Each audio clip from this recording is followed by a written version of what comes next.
Good morning. It's raining, trying to keep my camera dry. We're going to try to do about 20 today. There's a visitor center called Pinkham Notch. They have all kind of facilities there. I think there's even a hostel or hotel there. We'll just play it by ear. But the plan is to do 20 to Pinkham Notch out here. Now that I'm above tree line, I can ride this ridge all the way to Lake in the Clouds. Lake in the Clouds is another hut. I'm 5 miles away from Lake in the Clouds. I don't know if I'm going there. I don't know if I'm going there because it could be off the trail. At this point, I find the huts to be more of a distraction or a hindrance at best. I've augmented my hike twice to get to these huts, and both times I've been disappointed. So I'm just going to ignore them. I mean, if they're there, I'll show them to you. I'll grab a cookie or something. If not, I'm blowing out of here. Pinkham Notch is cool because, like I said, it's they make it sound like a hotel plus a visitor center. My thing is, I'm thinking about time. All visitor centers close, and I don't know how the hotel fits in part to that to the dining room and all this other stuff as far as the visitor center goes. So I'm gonna try to get there by 4 o'clock, which is totally doable, but this is New Hampshire, and I can't knock out those 20 miles by 2 o'clock like I used to down south.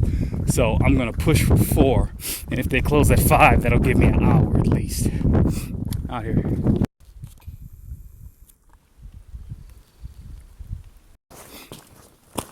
As I said before, it's raining, so today's been starting out as far as inclement weather. And I just want to make a point. If you save your money to get the hotels when you need them, as opposed to when you want them, then you will feel as though you're getting your money's worth. Out here.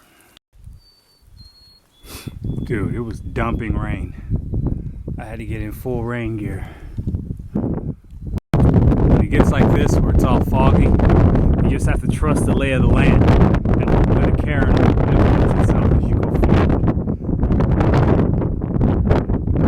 I'm at like 5,000 feet up, so I'm just thankful that it's not cold out here.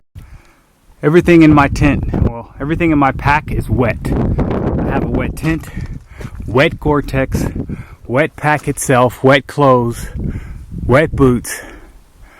And I'm climbing in elevations north of 5,000 feet.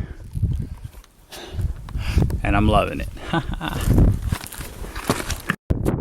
am the only soul on this mountain. It's just me and the birds.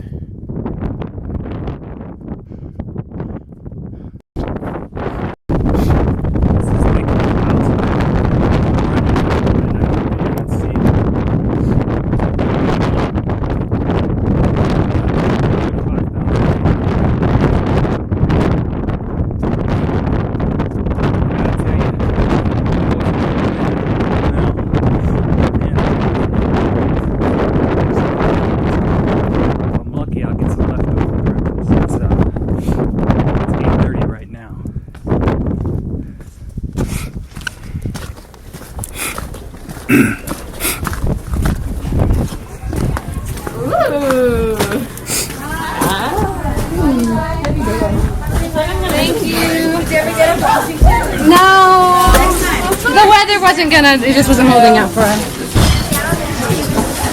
Good morning. How's it going? I'm actually documenting the whole thing, so I just want to make a point. I'm at Lake in the Clouds, and this is the awesomest hut. I mean, they just hooked me up. They're feeding me, and these are the people we have to thank. All right, thank you. Thank you so much. Have a wonderful night. So this is the food here. Well, it's time to get back at it. I probably ate about 40 pancakes. I feel good. I'm 14.9 miles away from Pinkham Notch. Right there, there's electricity, there's a building, and we'll go from there out here. We're moving on to Mount Washington, the highest point in New Hampshire. It's called Lake in the Clouds for a reason. It's actually water. You can't hardly see it because of the fog. I hit that hut at 8:30. That's Lake in the Clouds. almost isolated. I counted 9 through hikers when I was there eating breakfast. I think two of the 9 were actually northbound like myself. The others were going south. When I talked to the hut leader, hut master, I asked her how many hikers did they turn away. She said that they didn't turn away any because of the location of the hut, number 1, and number 2, because of the inclement weather. And I'm like, okay, that's what I remember. I don't, this whole thing about, turning hikers down after getting 2 doesn't make any sense to me. But like I said before,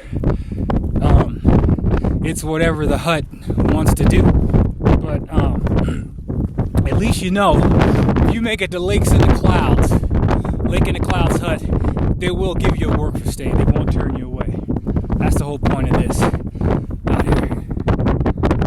I told you that the hut's packing on it from. This guy got boxes of potatoes and everything else. And he said, that's why they're so young and strong and feel. Because that's what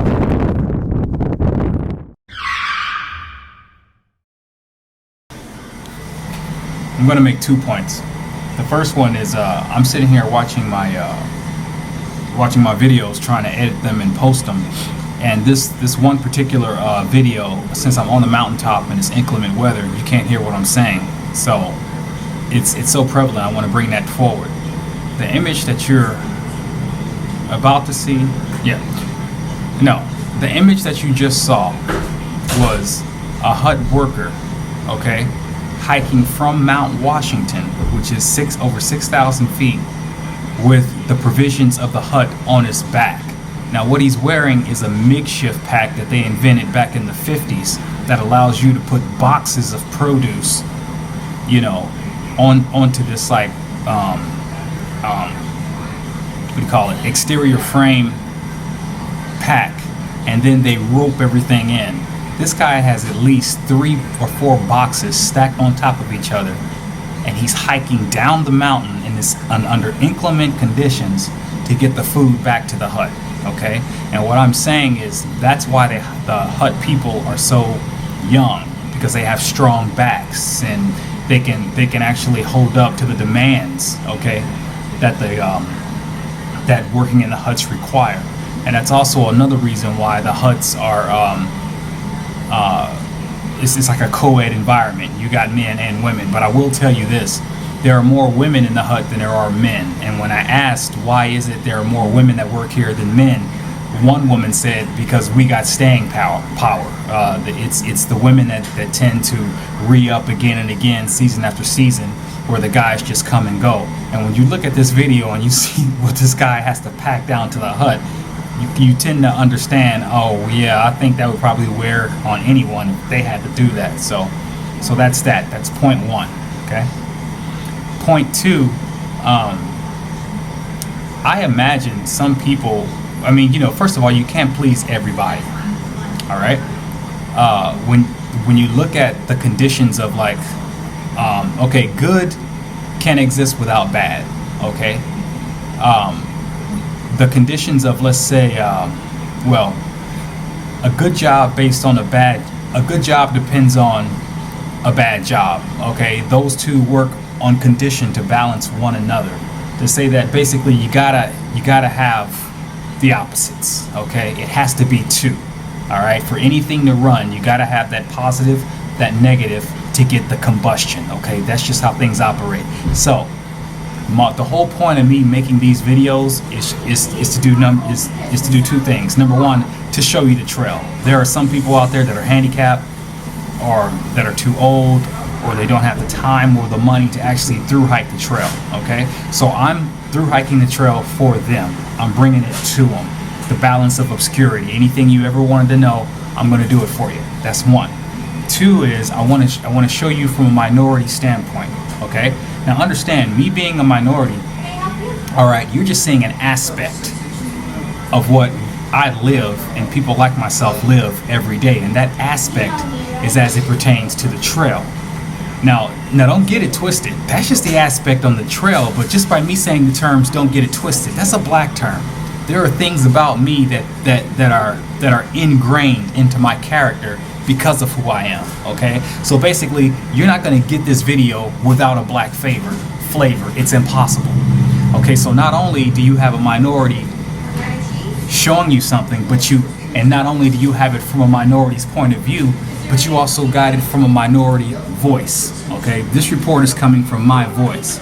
All right, and so you may get offended. You may not like the things that I'm saying. You may not understand what I'm saying. I may use a language that rubs you the wrong way. But you know what? I can do that. This is me doing it. You see what I'm saying? This is my production. You have the opportunity to either click on it or not. All right. It's my intention to do a good thing.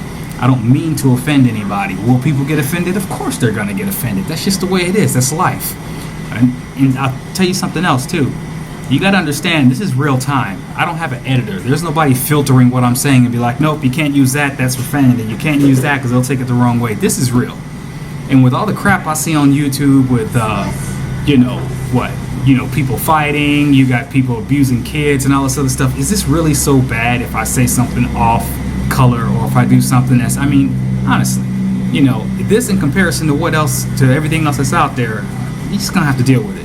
I'm 45, this is for adults. You know what I'm saying? I don't have to rate this rated R, rated G, rated whatever. But all I'm saying is, you're liable to step on a grenade here and there. I may be doing fine, then I'll say something and be like, oh my God, he just, happens. All right? So, I will say this, if you get offended, I apologize. But understand, this is real, all right? I'm just spitting the truth the way that I see it. It doesn't make it right. It make it my perception, and what people perceive is reality. That's their truth. Okay, that doesn't make me right, but that's my truth through my eyes. I think I said enough out here. Think about that image I just showed you. We're over 5,000 feet. All these rocks are wet and slippery. And that guy got at least 40 pounds on his back, headed back down to the hut. That's all right. Out here.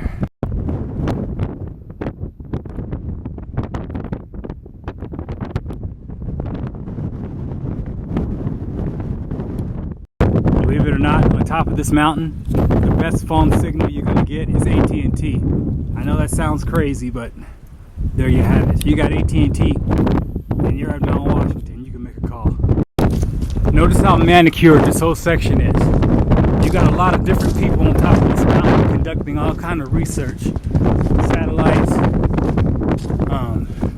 shortwave, maybe even some kind of stargazing. You hear that? There is a tram that comes up the mountain. That's how they deliver the supplies here. And then the people have to hike them down. So yeah, it's a little village, a little Siberia up there.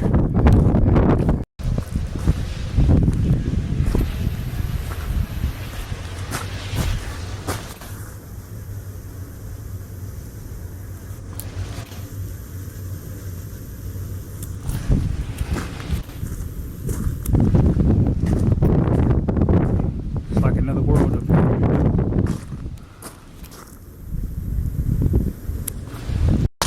I'm currently looking for facilities. They say it's in this one. You have something called Tip Hop House here.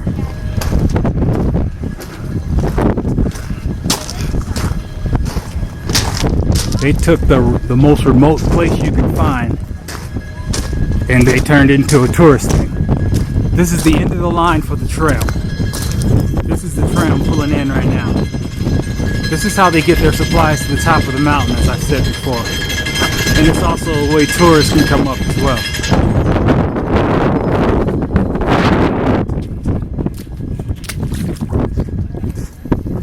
That's the summit to Mount Washington right there. Check this out. We're actually at 6,288 feet high.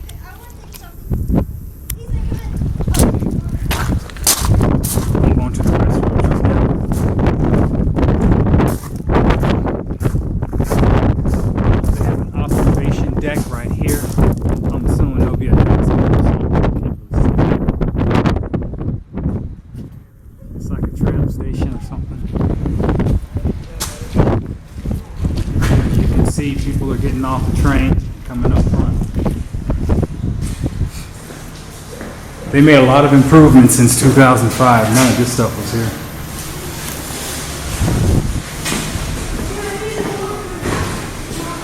I could be anywhere in the world right now. This is cool. Post office.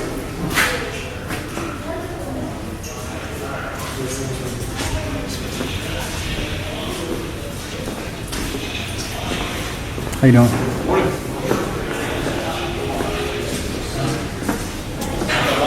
This is at the top of Mount Washington. Like I said, this was not here in 2005. Look at this place. You can chill. I can do my electronics and everything.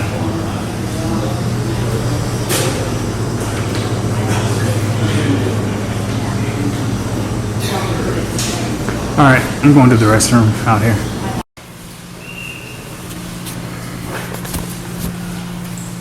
As you can see, someone's taking advantage of the power here. I'm not really worried about it because I'm going down to Pinkham's Notch. Now, as I said before, it's a lot colder than what I expected. So what I did was I just went to the information desk and I asked for some gloves out of the lost and found box. What I'm going to do is turn these gloves back into Pinkham Notch on the way down. And I made it clear I didn't lose anything, but the fact of the matter is it's cold out here, and I know there's coats, gloves, hats, anything else that they have in a box. Think about it. That stuff is just going to be donated at the Salvation Army to people who need it. So why not take advantage of that opportunity right here where, look at that. You got cold air just blowing in. You're on the top of a mountain at over 6,000 feet. Now is the time to where somebody, if it had a need, somebody would have a need for it. So I'm going to put these gloves on and head out here. This is how it is at Mount Katahdin. You're sitting at the top. You just did 2,000 miles. You're trying to get a picture at the summit, and you got to wade through all this. Families blocking the sign, people's kids, and you're like, oh my God.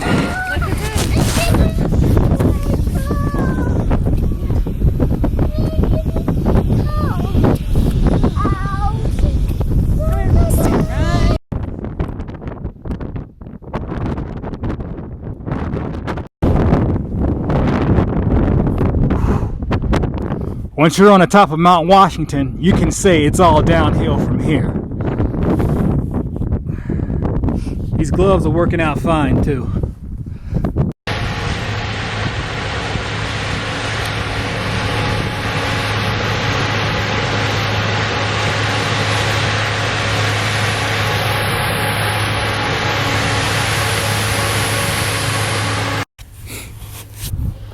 When I was at Lake of the Clouds inside the hut, as I told you, they hosted 9 thru hikers.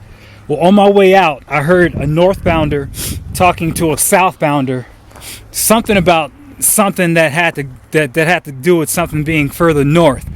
And I immediately turned around, did an about face, and went back to them and I said, hey, the southbounders, I said, what can you tell me about this hostel, Mount Washington Hostel? It's at mile marker 1890. And they said, oh, it was great. We stayed there. They'll give you a ride into Walmart. They'll wash your clothes or blah, blah, blah. And so right then and there, I borrowed their phone and I made a reservation because basically I was always going to do 20 to Pinkham Notch, and then I was going to do 20 from Pinkham Notch to that hostel. But at the same time, I was still driving blind. I don't know any information about that hostel except for what the hostel puts in the book. And it's like I told you before, anytime you get the opportunity to glean some information from a southbounder because they're coming from where you're going to take care of that, or at least ask questions. So I did. So I'm looking forward to that because they give rides. There's a Walmart in Gorham, and they give rides to Walmart, and I need to switch these boots out. These boots are the boots I bought in Walmart, and it's like I said before, I made a point to keep the receipt so that when these boots starts to show, I'm cold, so sorry for me to talk. when these boots start to show signs of wear and tear, I can take them back to Walmart and just switch them out, because I'm almost done. You saw the sign, 332 miles. One more pair of boots should do it, but if not, you know, I'm sure there's a Walmart in Maine.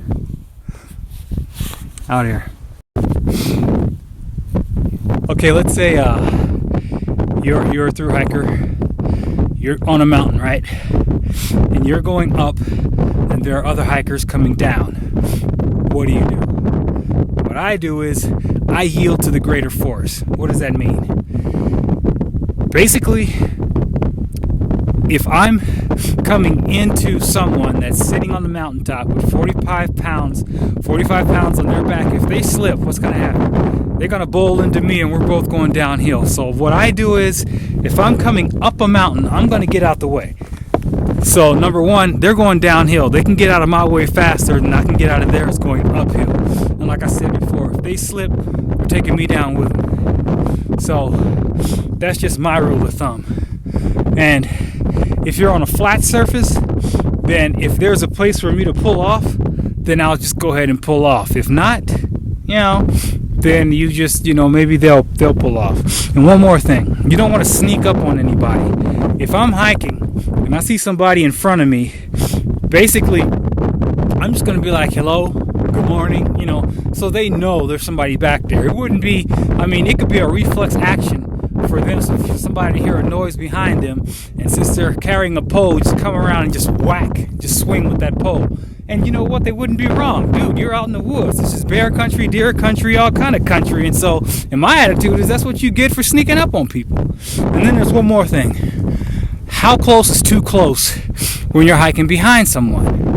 Well, I say this. I already told you, the water out here gives you gas. So there's two rules of thumb. Number one, if the person in front of you passes gas and you can hear it, you're too close.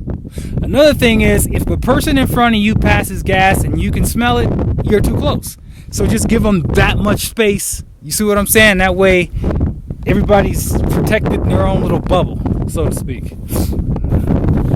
Out here.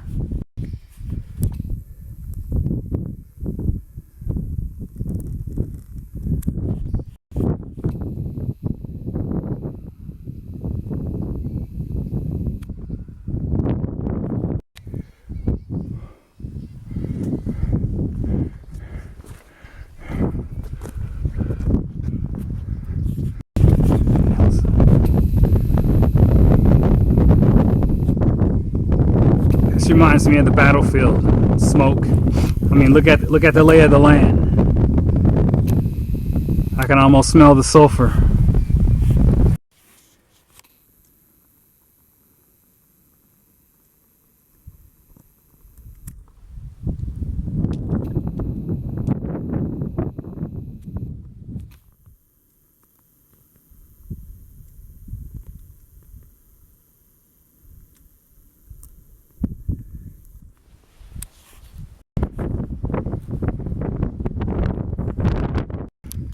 See that blue sky?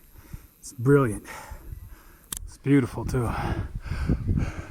As opposed to that. The sun is starting to burn it off. Check that out. You can see I'm approaching the face of Mars. This is the kind of rocks that's like glass that it will just shred your boots. And if you're wearing those mesh shoes, kiss them goodbye.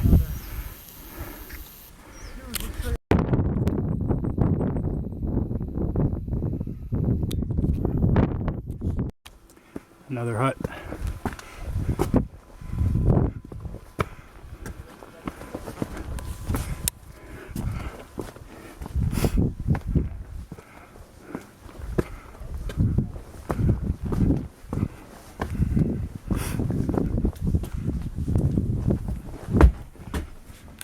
Madison Spring.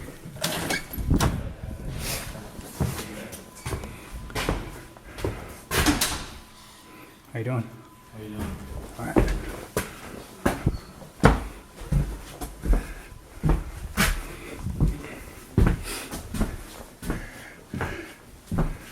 It's pretty cool. Look at the bunks, 3 high. I guess you can't see much, huh?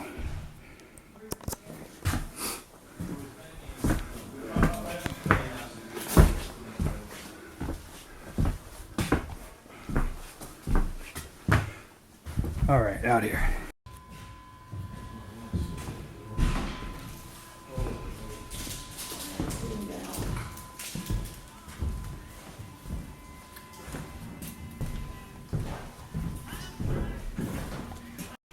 I got to go over this beast. It's 2:30.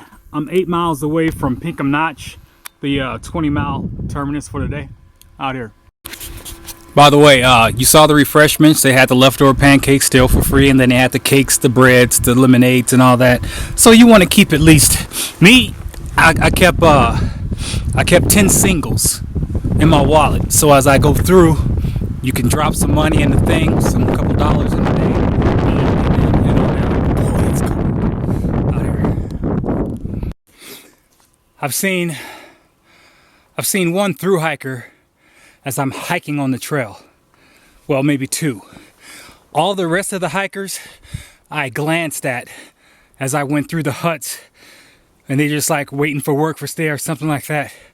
But when I look behind me and when I look forward, all I see are day hikers. I don't see through hikers. I don't see a presence here. I hear about them, but I don't see them.